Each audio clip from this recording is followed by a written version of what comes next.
E agora a aula 8, tá bom? A gente vai continuar aí nos agentes químicos, né? Então, a gente já falou sobre poeira na última aula, e agora nós vamos falar sobre fungos, tá? Fungos também é um tipo de agentes químicos, tá? Esses tipos de aerodispersóides é característicos pela operação que envolve fusão de materiais, típicas de indústrias onde se apresenta de processo de sondagem e função. Encontra-se por fumos partículas de estados sólidos, né, e são produzidos por uma compensação de vapores emanados na fusão, podendo conter materiais pesados no ar, como o zinco, por exemplo. Quando os vapores são carregados de materiais pesados em suspensão, né, são denominados fumos metálicos. Além disso, além do zinco, né, existem outros materiais nocivos à saúde, como o chumbo, encontrado em fábricas de baterias, o cromo, níquel, em locais onde se localiza revestimentos externos de peças por esses metais. Respiração desses fungos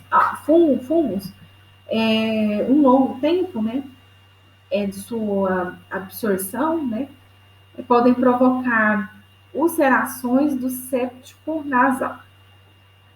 Durante a fusão, e é comum termos uma relação de oxidação quando ocorre a penetração de fundos metálicos nas vias respiratórias, na forma de óxidos que apresentam maior solubilidade de fluidos no organismo humano, como os exemplos de zinco, no caso onde o zinco se junta com o oxigênio, né?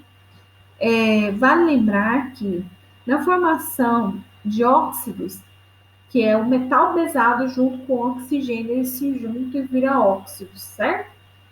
O estado de oxidação é importante, pois os fungos do zinco que aqui mencionamos é, na verdade, ZN+, né? Estando presente no ar sob sua forma.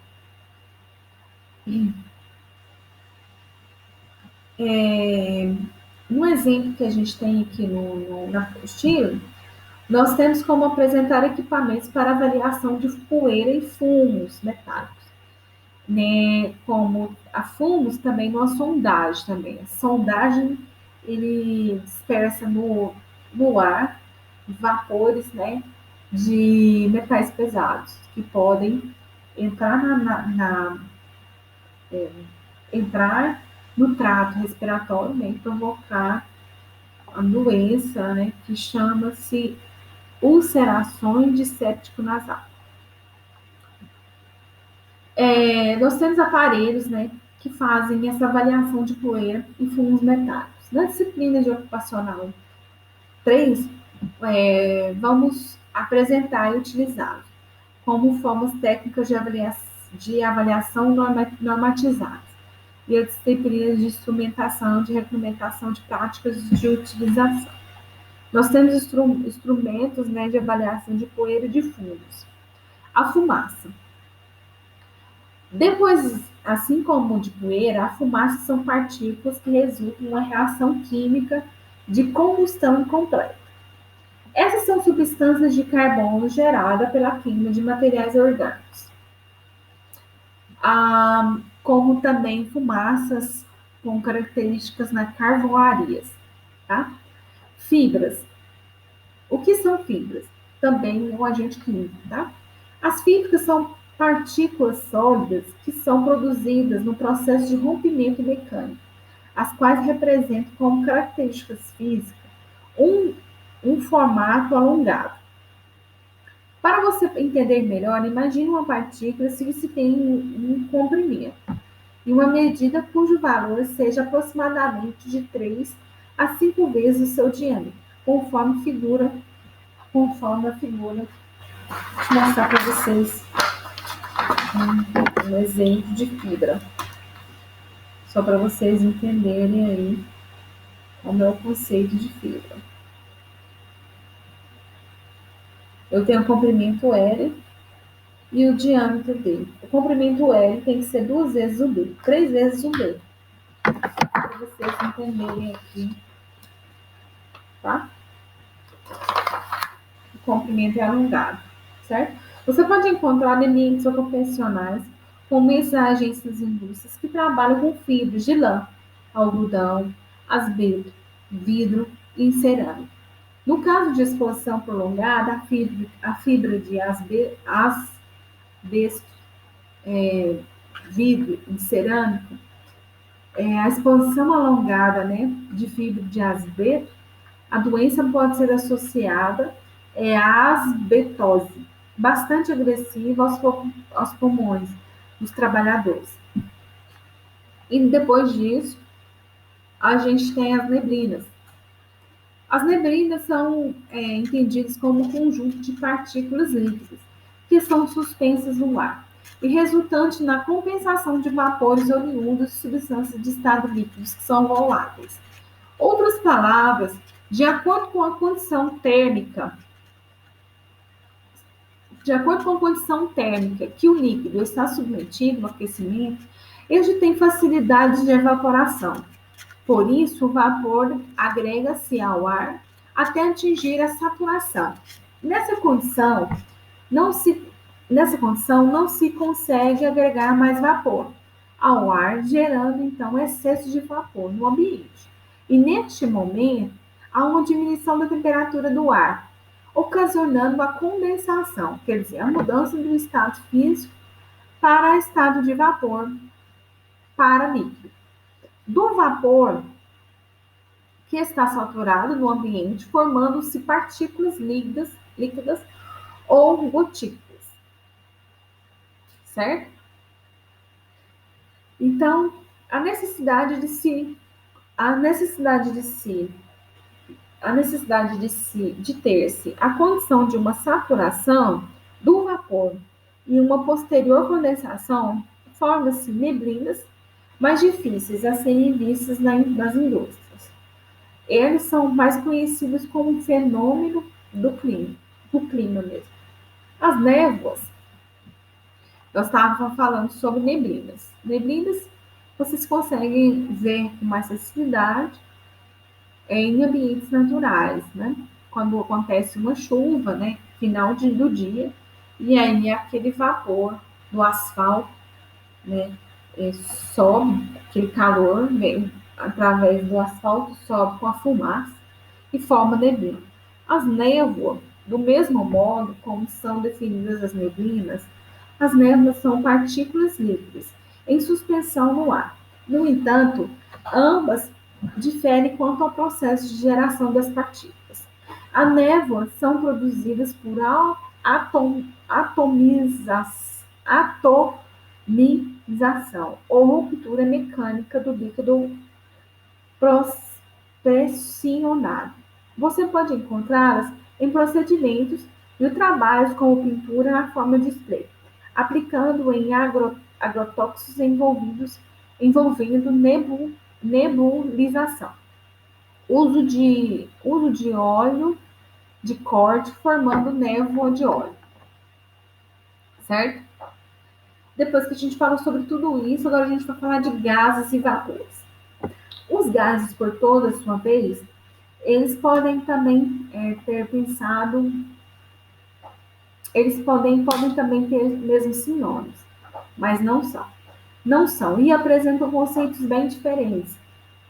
O gás é uma dispersão de moléculas que estão espalhadas e misturadas no ar, em movimentação desordenada, resultante de forças internas fracas e que, sob condição de temperatura e pressão atmosféricas normais, já estão em estados gasosos. Por apresentarem características, os gases têm a capacidade de preencher espaços em sua totalidade, ou seja, pode adquirir a concentração de 100% do seu volume. Já o vapor é produzido com o estado gasoso de agentes químicos, que, quando acondicionado a uma temperatura e pressão atmosférica, apresentam-se no estado líquido.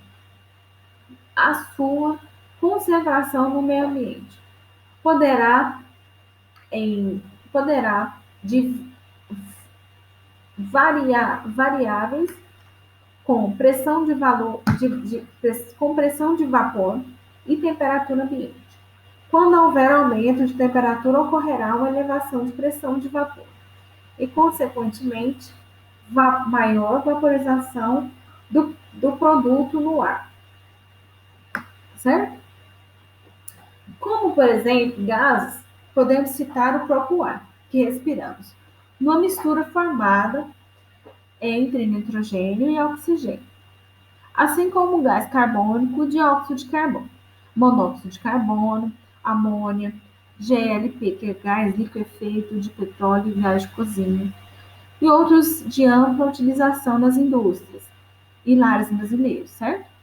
Para vapores, os mais conhecidos são originados dos solventes orgânicos como tolueno, xileno, benzeno, éteres, cetonas, hidrocarbonetos, como os de gasolina, querosene e álcoois.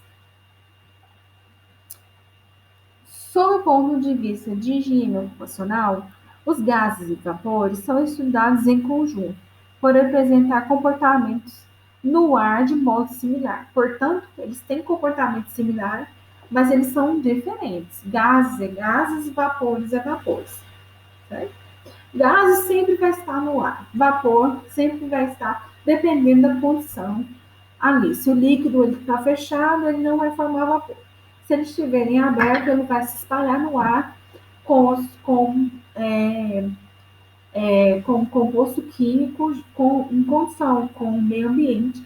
Ele forma gás, desculpa, ele forma vapores, e, e aí é um outro estado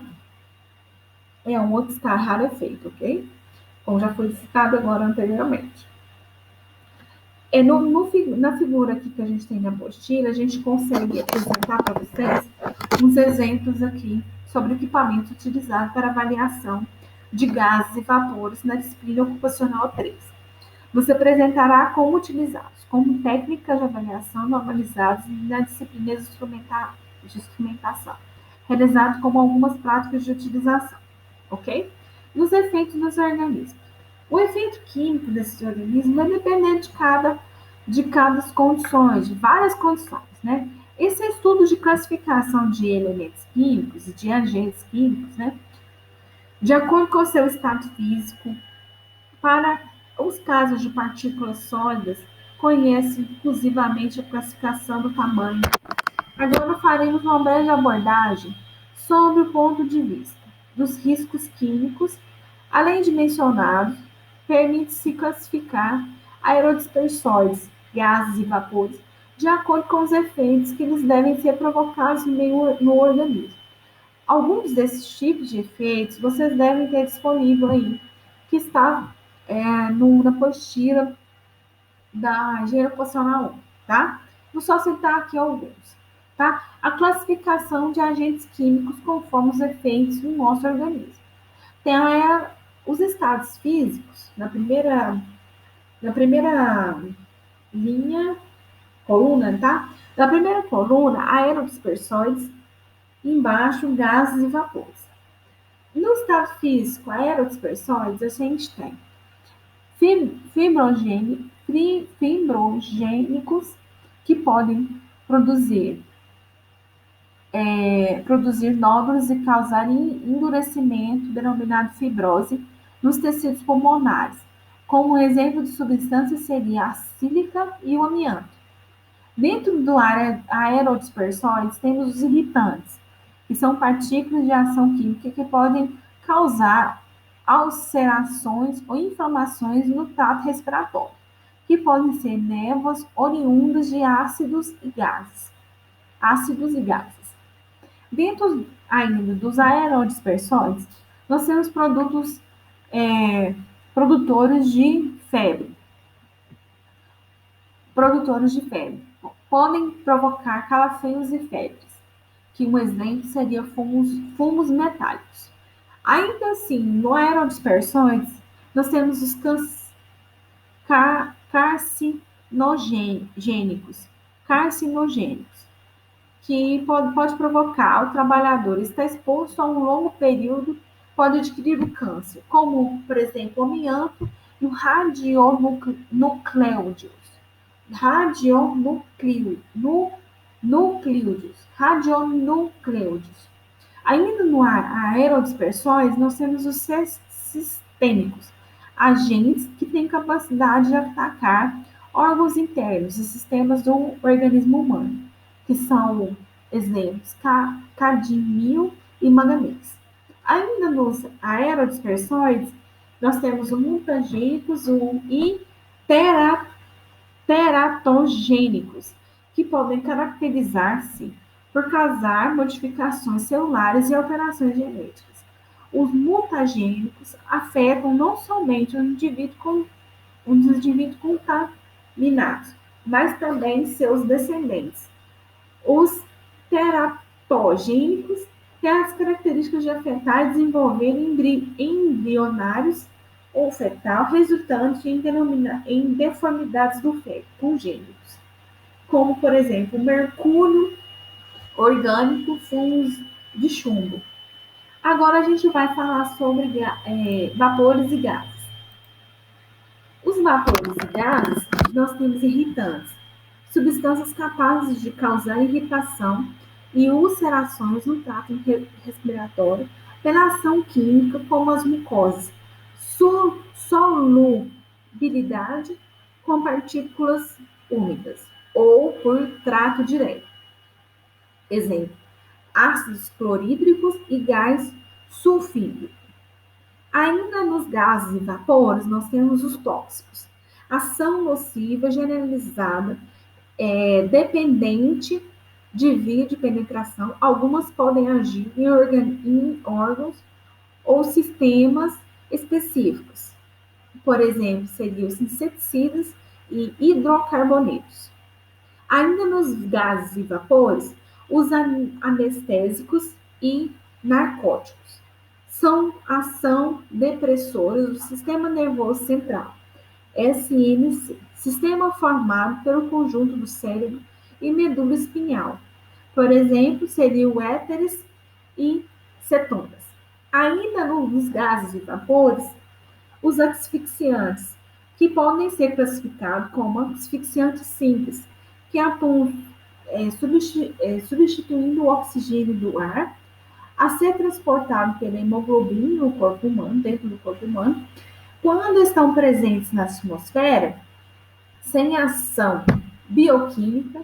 Já os asfixiantes químicos apresentam ações bioquímicas nas células, oferecendo dificuldade de respirar e dificuldades ao oxigênio do ar, de chegar a se agregar na hemoglobina, certo?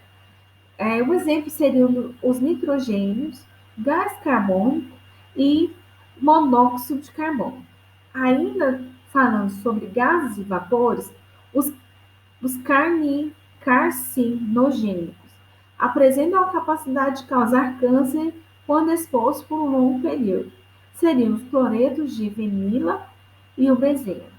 Ainda falando sobre gases e vapores, os carcinogênicos apresentam a mesma descrição locada para os aerodispersóides, que, por exemplo, seria o óxido de etileno.